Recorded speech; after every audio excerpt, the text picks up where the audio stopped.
Donald Trump won the White House race quickly, thanks to knowing how to tap into voters' confusion about the economy and immigration. Meanwhile, right from the start of the campaign, Ms. Harris turned the White House race into a referendum on Mr. Trump. She mentioned her past as a prosecutor, opposing a series of Trump's legal troubles. The former president is facing 4 state and federal prosecutions, including a conviction for falsifying business records to suppress information when running for the 2016 election in New York. In the final weeks of the campaign, Ms. Harris increased her attacks, calling the former president a fascist and warning him of instability and chaos. She framed the election as a fight for democracy, not much different from Mr. Biden's previous efforts. Harris also spent most of her time attacking Trump in rare interviews with the media. On the other side, Trump and his running mate J.D. Vance have used a clever strategy of exploiting public discontent over the rising cost of living, the influx of migrants at the southern border, and the instability abroad under the Biden administration to convince them to put their faith in his policies. Exit polls show Trump winning big among Latino voters while consolidating his strong support in rural areas. According to analysts, Ms. Harris has not clearly stated her stance on 2 conflicts in the Middle East and Ukraine, a very hot issue. She has also not given any credible answers about her efforts to handle domestic issues. She mainly targets female voters with messages supporting abortion rights, something Mr. Trump believes should be left to the states. Kamala Harris lost the election because she shifted her focus to attacking Mr. Trump, according to veteran pollster Frank Luntz. Voters already know everything about Trump, and they want to know more about Harris's plans in the first hour, day, month, and year if she wins. It's a terrible mistake for her campaign to shine the spotlight on Trump rather than Harris's policy proposals, Luntz told USA Today.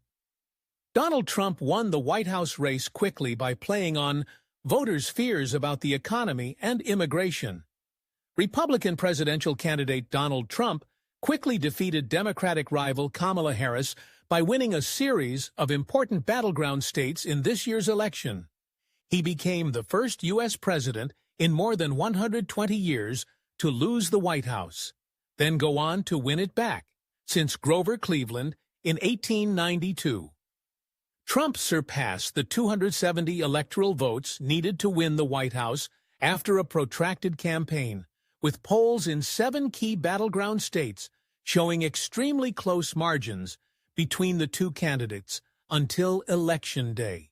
He ultimately delivered a convincing performance by returning the battleground state of Georgia to the Republicans, holding on to his stronghold of North Carolina, and breaking the Democratic blue wall with a victory in Pennsylvania. Trump also won the popular vote, something he failed to do in 2016 and something the Republican Party has only done once since 1992. He did it while facing a series of criminal charges, 2 failed assassination attempts, and a turning point in his campaign when President Joe Biden withdrew from the race, passing the torch to Ms. Harris. Trump pledged to carry out the largest deportation campaign in the nation's history, extend the tax cuts he signed into law in 2017, impose broad tariffs on foreign imports, roll back protections for transgender youth, and roll back environmental regulations. One reason Trump won was that he capitalized on his rural momentum, according to Christian Paz, senior political reporter at Vox. Leading up to Election Day, everyone expected Trump to dominate rural areas, but it was unclear whether he could significantly increase his 2020 performance.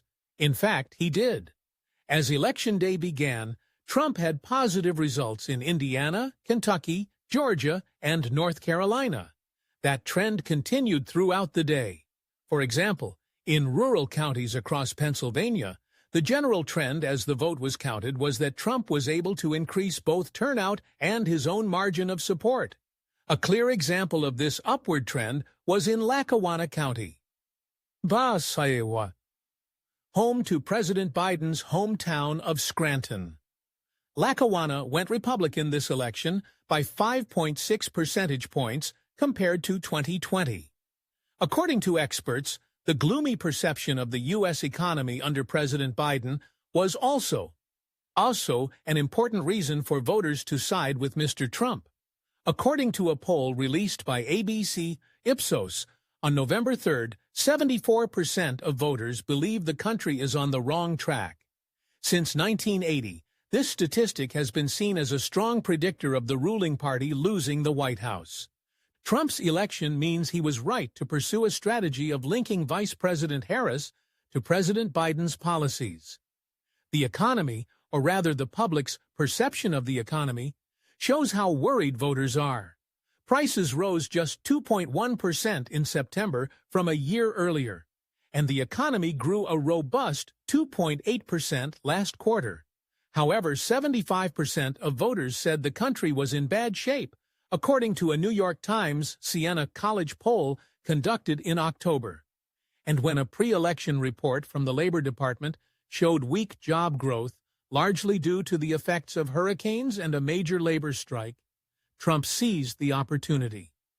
That brand-new jobs report proves beyond a shadow of a doubt that Kamala Harris and Joe Biden have taken our economy off a cliff, Trump said at a rally in Michigan last week. Pre-election polls show Trump on track to make historic gains among non-white voters. While national data is not yet available, some significant shifts have been seen in places with large Latino populations. The most obvious example is Florida, which has swung heavily Republican, and so have its Latino voters.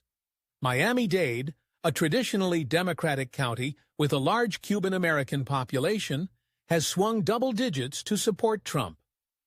Osceola, a county with a large Puerto Rican population, has also swung to Trump after Biden won there by 14 points in 2020.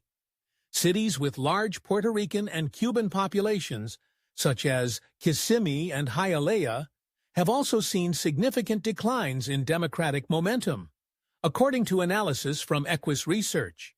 Another success for Trump is that he has successfully tapped into voters' anxiety about immigration. He has frequently emphasized the issue that has defined his political brand: the threat and chaos caused by illegal immigration. His ads feature graphic black and white images of immigrants storming the border or looting American streets. He has called for the death penalty for immigrants who kill law enforcement officers. The suburbs are under attack, Trump said in Virginia on November 2nd. He has focused heavily on the large numbers of immigrants showing up in cities far from the southern border throughout the campaign, as well as on crime committed by immigrants, to amplify the sense that voters may soon find themselves under siege in their own communities.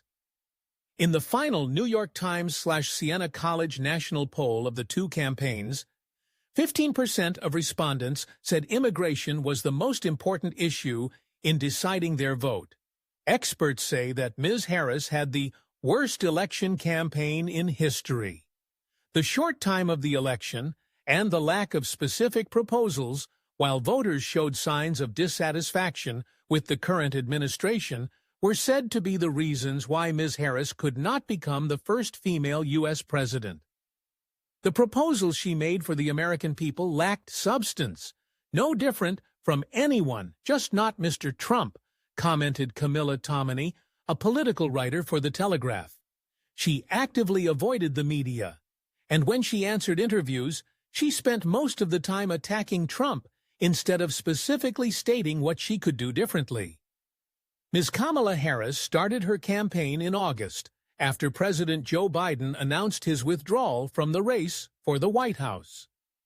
The entire campaign of the Democratic candidate lasted more than 100 days, the shortest in modern U.S. political history. She was supported by a series of former presidents and influential entertainment stars. However, the vote count in the states after the November 5th election showed that the actual race was not as close as shown in previous polls. With 45 states and the capital Washington determined, Mr. Trump received 277 votes, winning the presidency, while Ms. Harris received 224 votes. She lost in 4 out of 7 battleground states. The remaining 3 states have not yet had final results, but all turned red. Ms. Harris ran for president in January 2019, but withdrew in December of the same year due to a lack of resources. Mr. Biden chose Ms. Harris as his vice presidential candidate in August 2020, defeating the Republican pair Trump-Pence. This year's U.S. vice president has the opportunity to make history, but the chance of winning this time is closely related to Mr. Biden as well as the effectiveness of the White House owner's governance of the country over the past nearly 4 years. Biden has consistently received low approval ratings, with about 2/3 of voters saying the U.S. is headed in the wrong direction.